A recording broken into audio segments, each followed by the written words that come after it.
Hello friends, this is me Priya and welcome to my channel of Excel learning, जिसमें हम लोग हमारी daily vocabs of Hindu के next basically video को देखने वाले हैं। Let me brief you about my self.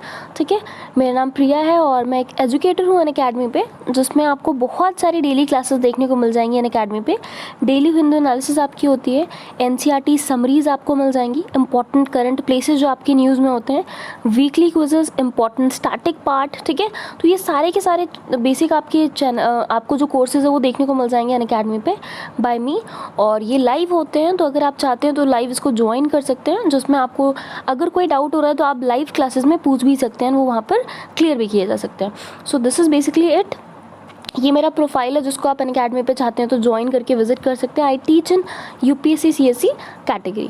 Now basically ये जो हमने वोकैब स्टार्ट किया उसके बारे में मैं आपको बता दूं, यानी जो द हिंदू डेली वोकैबलरी है, ये बेसिक आपको हेल्प करेगी कि आप अपने हिंदू को, जो भी आपका न्यूज़पेपर है विच इज़ रिलेवेंट, बहुत सारे एग्जाम्स के लिए बहुत ज़्यादा यूज़फुल होता है, उसको अगर आप कॉम्प्रिहेंसिव वे में पढ़ना चाहते हैं, अपनी इंग्लिश की नॉलेज को और ज़्यादा एनहांस करना चाहते हैं, चाहे वो रीडिंग स्किल हो या फिर अगर आपकी स्पीकिंग स्किल हो, तो उसके लिए बहुत ज़्यादा इंपॉर्टेंट है। UPSC CSE CSAT एग्जामिनेशन की बात करते हैं तो उसके लिए भी बहुत इंपॉर्टेंट होता है ये। देन आपकी बहुत सारे स्टेट PSCs होते हैं, SSC एग्ज़ाम्स होते हैं, उन सब के लिए ये बहुत ज़्यादा आपको यूज़ होने वाला है। नाउ अगर आपको ये सारी चीज़ें भी नहीं करनी है तो और आप सिंपल अपनी वोकैब की नॉलेज को बढ़ाना चाहते हैं तो भी ये आपके लिए बहुत ज़्यादा हेल्पफुल होने वाला है। सो स्टार्ट करते हैं बेसिकली हमारे इस सीरीज़ को, जिसमें आज हम लोग 5 सितंबर 2020 से रिलेटेड जो भी इंपॉर्टेंट वर्ड्स होंगे from the exam point of view उसको देखेंगे। और इसमें सबसे पहला आपका जो वर्ड है that is intimacy. Intimacy basic एक नाउन होता है जिसका मतलब होता है घनिष्ठता या क्लोजनेस। ठीक है, क्या मतलब हुआ? एक नाउन है जिसका मतलब हुआ क्लोजनेस। ठीक है, किसी से कितना करीब हैं आप। टुगेदरनेस की बात करते हैं, सब लोग पास पास हैं। एफिनिटी की बात करते हैं तो आपका इंटीमेसी होता है। ये इसकी बेसिकली सिनोनिम हो गए। एंटोनिम की बात करते हैं तो बीइंग अनफ्रेंडली। जब आप किसी से बहुत क्लोज होंगे मतलब आप उसके बहुत फ्रेंडली होंगे ना, आपका व्यवहार बेसिकली एकदम फ्रेंडली नेचर का होगा, एकदम दोस्तों की तरह होगा। एंड जब इसका अपोजिट देखेंगे तो क्या हो जाएगा? Being unfriendly. जब आप किसी के साथ फ्रेंड नहीं है ना, उसके साथ बहुत ज़्यादा आपको फ्रेंडशिप जैसा बिहेवियर देखने को नहीं मिल रहा है। एग्जाम्पल की बात करते हैं तो एग्जाम्पल क्या है इसका? The intimacy of these two is evident to all. जो इन दोनों की इंटीमेसी है, इन दोनों की क्लोजनेस है, इन दोनों की जो भी घनिष्ठता है वो सबको एविडेंट है, सबको विजिबल है। ठीक है, सबको स्पष्ट रूप से क्या होता है? नज़र आता है। तो इंटीमेसी ध्यान रखिएगा, क्लोजनेस। मान लीजिए 2 फ्रेंड्स हैं, आपकी बेस्ट फ्रेंड्स हैं। ठीक है, आप स्कूल में हैं और आप लोग हमेशा साथ में खा रहे हैं, साथ में कर रहे हैं, तो सबको क्या एविडेंट रहेगा कि हाँ ये लोग बहुत ज़्यादा इंटीमेट है, बहुत ज़्यादा क्लोज है ना। नेक्स्ट हमारा वर्ड देखते हैं that is extra ordinary. Extra ordinary आपका एक एडजेक्टिव होता है जिसका मतलब होता है असाधारण, कोई चीज़ नॉर्मल नहीं है। ऑर्डिनरी से भी एक्स्ट्रा है, यानी साधारण से थोड़ा सा अलग है, दैट इज़ एक्स्ट्रा ऑर्डिनरी। तो रिमार्केबल होगी, वो ऑब्वियसली चीज़ें बहुत ज़्यादा एक्सेप्शनल होगी जो आपको कहीं देखने को नहीं मिलती है ना, बहुत अमेजिंग होगी। ये इसका सिनोनिम हो जाएगा। एंटोनिम बेसिकली इसका होता है ऑर्डिनरी, जो बेसिकली साधारण है, नॉर्मल है। ठीक है, आपको हर जगह देखने को मिल जाएगा, that is basically ordinary. Example देखते हैं, the sight of thousands of flamingos flying in the sky was extraordinary. जो बेसिक साइट है आपकी किसकी? बहुत सारे थाउजेंड्स ऑफ फ्लैमिंगोज आपके स्काई में फ्लाई कर रहे हैं, वो एक्स्ट्रा ऑर्डिनरी ना। आपको हमेशा नहीं देखने को मिलेगा कि हज़ारों की संख्या में फ्लैमिंगोज आपके फ्लाई कर रहे हैं, तो वो एक्स्ट्रा ऑर्डिनरी होता है ना। एडजेक्टिव है, विशेषता बता रहा होता है उसकी। नाउ एमिनेंट की बात करते हैं, ये भी आपका एडजेक्टिव है जिसका मतलब होता है प्रख्यात, कोई बहुत ज़्यादा फेमस है। ठीक है, बहुत डिस्टिंग्विश्ड है, सबसे बहुत अलग है, बहुत रिनाउंड है, जिसका नाम बहुत फेमस है, वो आपका एमिनेंट होता है। इलस्ट्रियस होता है, उसमें एक चमक होती है खुद की, है ना। इसका विपरीत देखेंगे, एंटोनिम क्या होता है? बेसिकली अननोन, जिसको कोई जानता ही नहीं है। ठीक है, एग्जाम्पल क्या है? He is one of the world's most eminent scientist. वो आपके दुनिया में से बहुत सारे जो एमिनेंट साइंटिस्ट है उनमें से एक है, बहुत जो फेमस, बहुत प्रख्यात है ना, जो साइंटिस्ट है जाने माने, उनमें से वो एक है ना। अब हम हमारा दूसरा वर्ड देखते हैं दैट इज़ डेलिबरेट। डेलिबरेट एक एडजेक्टिव है ये भी। ठीक है, किसी ना किसी की विशेषता किसी फॉर्म में बताएगा।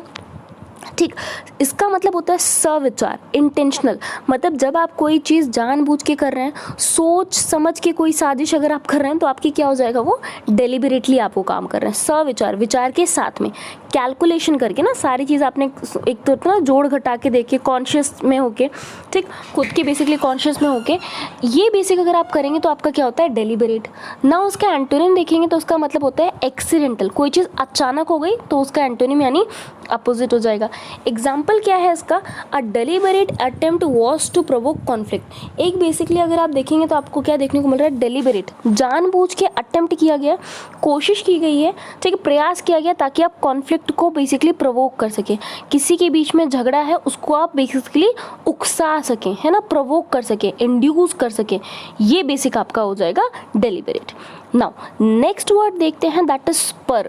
स्पर का मतलब क्या होता है, प्रोत्साहन। ये आपका नाउन है, किसी को स्टिमुलस दे रहे हैं आप, एनकरेज कर रहे हैं, इंसेंटिव दे रहे हैं, तो ये आपका सिनोनिम है। स्पर का मतलब प्रोत्साहन कर रहे हैं आप उसका, ठीक, मतलब उसको सपोर्ट कर रहे हैं।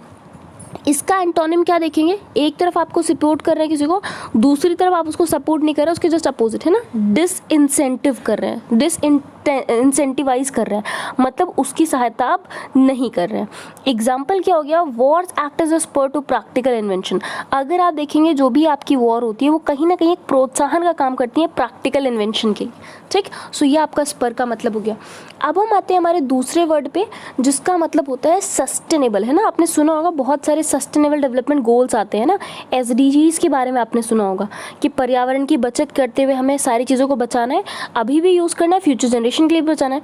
तो सस्टेनेबल एक एडजेक्टिव है, ठीक है, जिसका मतलब होता है सतत या कंटिन्यूअल, है ना, कंटिन्यूअस या वायबल। जब आप किसी चीज़ को कंटिन्यूअस यूज़ कर रहे हैं, वायबल है कोई चीज़, तो उसका मतलब होता है सस्टेनेबल। नाउ एंटोनिम हो जाएगा अनसस्टेनेबल, ठीक है। एग्जाम्पल क्या है, economic growth must be gradual and sustainable. जो भी आपकी इकोनॉमिक ग्रोथ है ना, जो भी आपका आर्थिक विकास है वो ग्रेजुअल होना चाहिए और सस्टेनेबल, है ना, कंटिन्यूअस होना चाहिए, धीरे धीरे करते हुए क्या होना चाहिए, लगातार होना चाहिए, दैट इज सस्टेनेबल, है ना। नेक्स्ट अगर हमारा वर्ड देखेंगे दैट इज, अगर आप बात करते हैं तो एक्सकेवेशन। एक्सकेवेशन भी बेसिक आपका नाउन है, ये ज़्यादातर आपको याद आ रहा होगा, तो आपने हड़प्पा बेसिकली सभ्यता पढ़ी होगी, यानी इंडस वैली सिविलाइजेशन आपकी देखिए, तो उसमें आपको पता होगा आपके मोहनजोदाड़ो एंड हड़प्पा पे एक्सकेवेशन हुआ था, खुदाई हुई थी, उत्खनन हुआ था, अनअर्थिंग हुई थी, अर्थ को अन किया गया था, अनअर्थ किया गया था, ठीक है, अनकवर किया गया था, रिवील किया गया था, निकाला गया था, लोगों के सामने रखा गया था, क्या है, तो एक्सकेवेशन का मतलब होता है खुदाई करना, रिवील कर देना। जब आपका कोई सीक्रेट है आप उसको रिवील कर दोगे तो क्या हो जाएगा, एक्सकेवेट हो जाएगा, ठीक। एंटोनिम लस्ट होता है बरी करना, एक तरफ आप खुदाई करके निकाल रहे हो, दूसरी तरफ आप क्या कर रहे हो, उसको दफना दे रहे हो, तो बरी करना इसका एंटोनिम हो जाएगा। एग्जाम्पल देखते हैं, the methods of excavation have to be extremely rigorous. जो भी आपका मेथड होता है एक्सकेवेशन का, खुदाई का, उसको बहुत ज़्यादा रिगरस होना पड़ता है, ठीक है। सो ये बेसिक आपका क्या हो रहा है, इसका यूज़ है।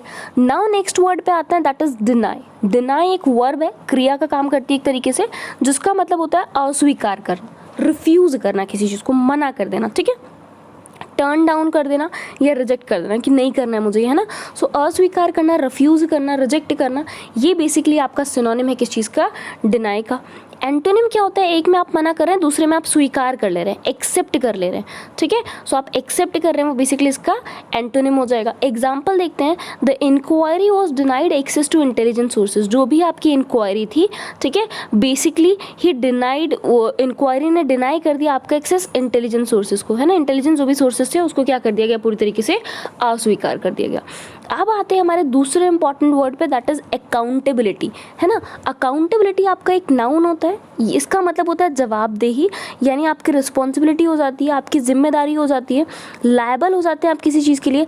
आंसरेबिलिटी, है ना, बेसिक अगर आपको कोई काम दिया गया है कि आप चलिए रोड को कंस्ट्रक्शन कराइए, कल को पता लग रहा है वो रोड आपने कंस्ट्रक्ट कराई, 1 महीने के अंदर बारिश हुई, रोड खराब हो गई, तो अब उस रोड के लिए कौन जिम्मेदार होगा, कौन अकाउंटेबल होगा, कौन जवाबदेह होगा, दैट इज़ द फीचर, ठीक है।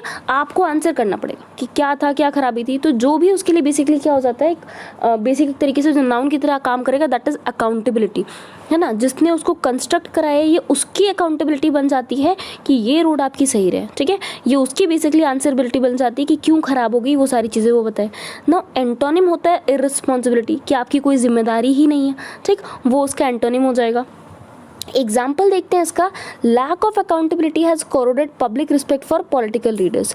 अगर आप बात करेंगे जो भी आपकी लैक ऑफ अकाउंटेबिलिटी है, has corroded public respect for political leaders, जो भी आपके पॉलिटिकल लीडर्स हैं क्योंकि वो जवाबदेह नहीं होते हैं इसीलिए पब्लिक की रिस्पेक्ट क्या होती चली जा रही है, कम होती चली जा रही है। तो ये आपका बेसिकली शब्द का एक तरीके से यूज़ होता है। नाउ हमारा आज का लास्ट वर्ड है दैट इज़ इमिनेंट। ये आपका एडजेक्टिव है जिसका मतलब होता है सम उपस्थित। ठीक है, मतलब क्या हुआ, इम्पेंडिंग, एट हैंड या क्लोज। ठीक है, कोई भी चीज़ बहुत ज़्यादा इमिनेंट है मतलब क्या है, वो बहुत ही क्लोज है, हाथों में है आपके, मतलब आपके पास प्रेजेंट एक तरीके से है ना, आपके पास ही है, तो that is imminent. Antonym basically होता है रिमोट, यानी बहुत दूर होगा, फार बेसिकली आप कह सकते हैं। They were in imminent danger of being swept away. ये बेसिकली वो बहुत ही ज़्यादा इमिनेंट डेंजर में है ना, बहुत ही ज़्यादा पास है उनके डेंजर।